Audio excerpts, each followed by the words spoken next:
Bismillahirrahmanirrahim. Assalamualaikum warahmatullahi wabarakatuh. Innal hamdalillahi wassalatu wassalamu ala asrofil anbiya'i wal mursalin sayyidina maulana Muhammadin sallallahu alaihi wasallam. Baik, saya akan menjawab soal 5 dari pertanyaan tentang keberhasilan kaderisasi pendidikan Islam pada masa Nabi Muhammad SAW serta bagaimana ide gagasan apa yang hendak dilakukan oleh kami sebagai kaum muda atau milenial melihat kondisi masa kini untuk masa depan, kebangkitan, kesatuan, persatuan umat Islam dan peradaban Islam. Sebagaimana Rasulullah SAW merupakan contoh pemimpin luar biasa yang sangat layak kita contoh sistem kaderisasi ya Pak. Kenapa? Karena melalui tangan dinginnya beliau, pengaruh Islam menyebarkan ke seluruh pelosok dunia hanya dalam tempo 23 tahun. Sejak 23 tahun kerasulan, dari kader-kadernya banyak mencatat tinta emas.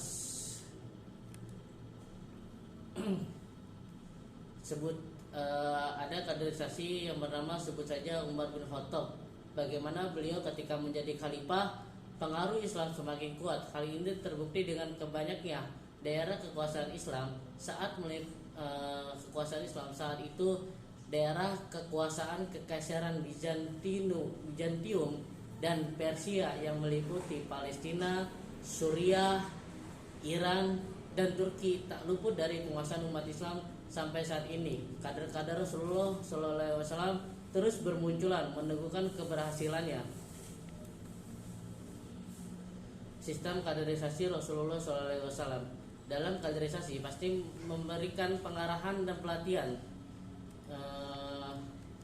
Masalahnya adalah terkadang atau sering hal-hal yang disampaikan tidak dilakukan oleh pemberi pelatihan di kehidupan sebenarnya. Contohnya dalam kaderisasi, pemberi pelatihan mengatakan bahwa kita harus disiplin, kata pemimpinnya.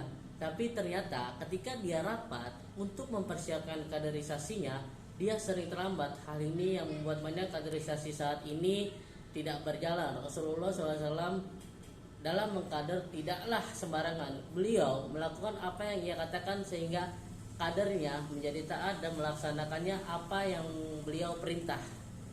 Allah Subhanahu wa taala dalam surat As-Saff ayat 2-3 mengingatkan kunci kaderisasi yang sukses, yang artinya, wahai orang-orang yang beriman, kenapa kamu mengatakan sesuatu yang tidak kamu kerjakan amat besar kebencian di sisi Allah bahwa kamu mengatakan apa-apa yang tidak mau kerjakan. Disinilah ilmu manajemen organisasi. Hal ini penting untuk menjaga agar kaderisasi tetap berlangsung. Jika manajemen organisasinya lumpuh, maka hampur dapat dipastikan kaderisasinya juga lumpuh. Itu adalah kunci kesuksesan dalam memimpin. Setelah kita melakukan apa yang kita katakan lalu direncanakan dengan rapi, maka selanjutnya peran pemimpin yang menentukan. Kaderisasi yang sukses merupakan tidak lepas dan peran pemimpin yang menjalankan tugas dengan baik. Itulah beberapa kiat yang Rasulullah SAW lakukan dalam melakukan kaderisasi hingga meluasnya Islam di seluruh dunia. Saya mengutip perkataan Soekarno bahwasanya, beri aku 10 pemuda maka akan kuguncangkan dunia. Atau ada pepatah mengatakan, subhanul yaum rijalul ghad. Pemuda masa kini adalah pemimpin esok hari. Nah, di sini menegaskan betapa pentingnya peran pemuda dalam kemajuan bangsa dan negara. Baik buruknya suatu negara dilihat dari kualitas pemudanya, karena generasi muda adalah penerus dan pewaris bangsa dan negara. Nah, oleh karena itu generasi muda harus mempunyai karakter yang kuat untuk membangun bangsa dan negaranya, memiliki kepribadian tinggi, semangat nasionalismenya berjiwa, saling mampu memahami pengetahuan dan teknologi guna bersaing secara global. Pemuda juga perlu memperhatikan bahwa mereka mempunyai fungsi sebagai agent of change, moral force, and social control, sehingga fungsi tersebut dapat berguna bagi masyarakat.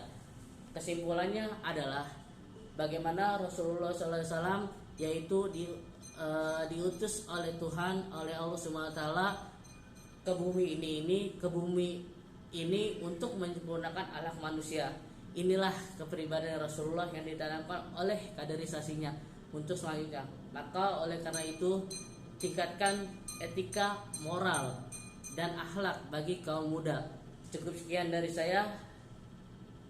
Uzur maqala wala tanjur maqala billahi taufiq wal hidayah. Assalamualaikum warahmatullahi wabarakatuh.